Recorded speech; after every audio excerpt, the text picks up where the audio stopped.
去年入手了这个大有的5208的锂电钻啊，这个是一个12伏的口袋钻，用了这么久呢，感觉用起来特别舒服。前段时间大有呢又出了一款它的兄弟产品5767的起子机。最开始呢，我对这个起子机是不怎么了解的啊，只觉得它这个上劈头的位置不一样啊，其他的呢我不知道它和这个锂电钻有什么区别。最近呢，在网上看到一些视频啊，讲的这个起子机在打螺丝方面是非常的轻松，最主要的是不拧手。所以说呢，马上618嘛，我也入手了一款这个5767的起子机啊，今天就跟大家来拍一下这个开箱视频，给大家一起分享一下5767的起子机它和这个锂电钻有什么区别。其实这个机子呢，前3、4天就已经到了，我也大概的看了一下，体验了一下。确实是比较好用啊。我们首先来开这个包装，我们看一下，里面有一个海绵，然后呢有一个说明书，然后就是2块电池啊，它和这个5208的这个电池是通用的啊，所以说如果有5208的朋友们啊，如果想入手这个5767，也可以买裸机啊，它的电池是通用的。然后就是同样啊，它是搭载一个40瓦的快充啊，充这样一块电池大概是半个小时的样子。所以说虽然它的电池比较小啊，但是它的充电速度非常快，它的这个续航呢也是可以的。然后呢，它的包装箱啊是可以拿出来啊，下面可以作为一个工具箱去使用的啊。这边就是它一个包装的情况。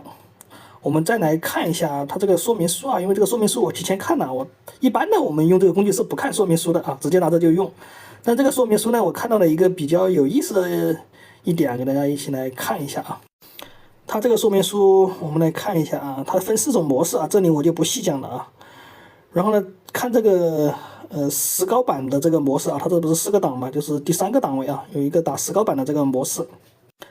我们看一下它这个冲击应该是冲击频率吧，冲击频率正转模式啊是0到2700，它这个速度降低的就是因为我们在打这种石膏板的时候，以免把这个工件表面打坏。我们再看一下它这个反转模式，也就是拆这个螺丝的模式啊。我们看一下它的冲击频率是4100。这个大有的这个设计师啊，他在设计的时候确实是注意到这些小细节啊。因为我们在拆螺丝的时候，它就不存在说打坏这个工件表面，所以说它把这个频率可以提高一点，就能提高我们的这个拆螺丝的效率。再有一点呢，就是它这里有一个记忆功能啊，它在我们使用的时候看是调的什么模式，然后我们拆掉电池呢。再装回去，它依然是这个模式啊，这个档位。当然，我没用过别的这个起子机，我不知道这些方面是不是别的起子机也具有，还是大有这种独有的这种设计啊。最后呢，我们来简单的说一下这个起子机和这个电钻呢到底有什么区别啊。首先，这个起子机它的这个转速啊是高于这个电钻的啊。我们看这个电钻它是500到1700，就是它有2个档嘛，低档是500。高档是1700，然后我们看一下这个起子机啊，空载转速，低档是1200，高档是3300。它的转速更快呢，也就是说我们在拧螺丝的话，它的这个效率会更高。但是我想说，我决定买这个东西啊，最主要的原因呢，就是什么？就是它这个东西啊不拧手。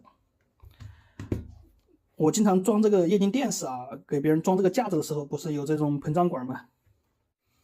就是这种10个的膨胀管，我们把这个管打到墙里面去之后呢，去拧这个螺丝。之前呢就是用这个手电钻拧的，然后这个手电钻呢一定要打到什么档位才能拧紧呢？首先是低速，因为它的低速的扭矩会更大，然后把这个扭力呢要打到这个电钻这一档，然后才能拧到位。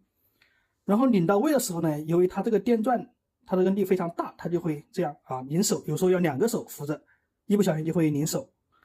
但是我们这个起子机呢，它都不会存在这种情况。我们等会儿来装一个钻头给大家打一下看一下啊。我这里呢没有这个墙可以转啊，我就搞这个板子，我们简单的看一下。好，我现在把这个螺丝呢已经扎在上面了，然后呢起子机装了一个对应的套筒。